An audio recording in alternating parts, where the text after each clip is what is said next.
Bismillahirrahmanirrahim. Assalamualaikum warahmatullahi wabarakatuh. Saya Rihani Fita Rasmalia dari kelas 10 IPA akan membacakan laporan hasil observasi bahasa Indonesia. Tepat pada 28 Oktober 1928, para pemuda yang berasal dari pelosok Nusantara berkumpul dan berikrar. Kelak, peristiwa ini dikenal sebagai Hari Sumpah Pemuda. Setidaknya ada 3 hal yang tertuang dalam ikrar itu. Pertama, bertumpah darah satu tanah Indonesia. Kedua, berbangsa satu bangsa Indonesia. Ketiga, menjunjung tinggi bahasa persatuan bahasa Indonesia. Sejak saat itulah, sebagaimana dilansir dari laman bahasa Kemendikbud, bahasa Indonesia dinyatakan sebagai bahasa persatuan, bahkan kedudukannya dikukuhkan sebagai bahasa nasional. Namun, baru pada 18 Agustus 1945, bahasa Indonesia dinyatakan kedudukannya sebagai bahasa negara. Hal ini dikuatkan lewat Undang-Undang Dasar 1945 yang menyebutkan bahwa bahasa negara ialah bahasa Indonesia.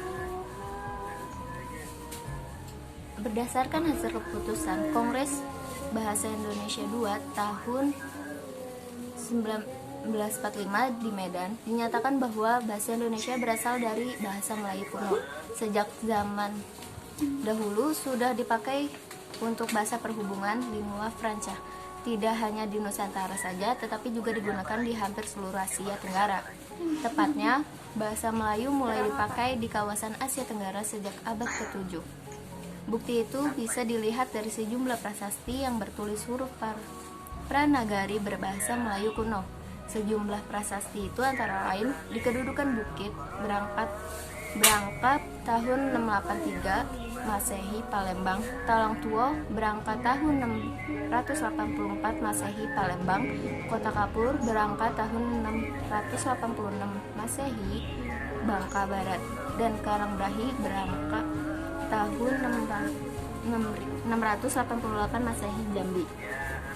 Dalam penggunaannya, pada zaman Sriwijaya, bahasa Melayu digunakan sebagai bahasa kebudayaan, seperti bahasa buku pelajaran agama Buddha. Selain itu, juga dipakai sebagai bahasa penghubung antar suku dan bahasa perdagangan. Seorang musafir Cina bernama Ai Xing yang pernah berkunjung ke Sriwijaya di masa itu menyatakan bahasa Melayu kuno sering dipakai untuk keperluan perdagangan.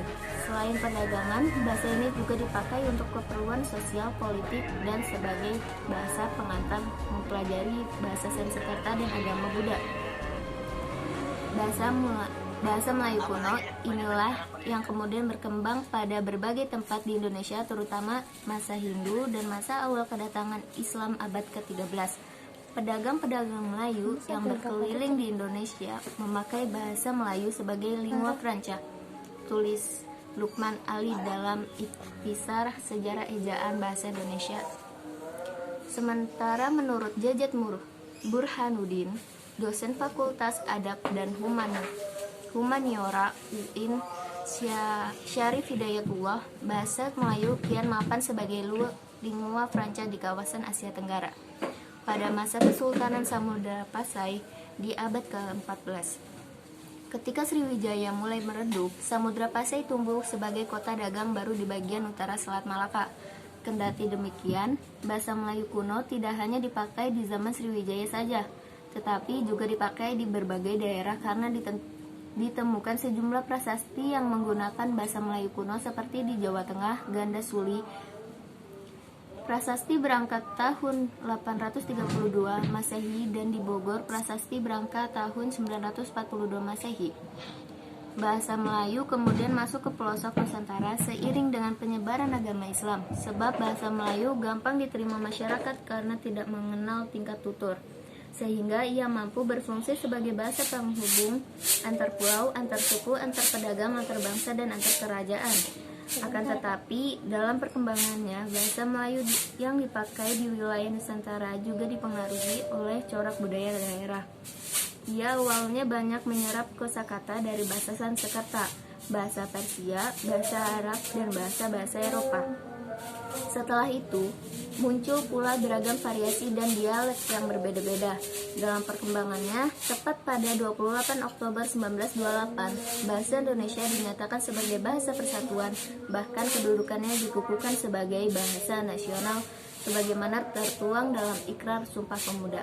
Sekian dari saya. Wassalamualaikum warahmatullahi wabarakatuh.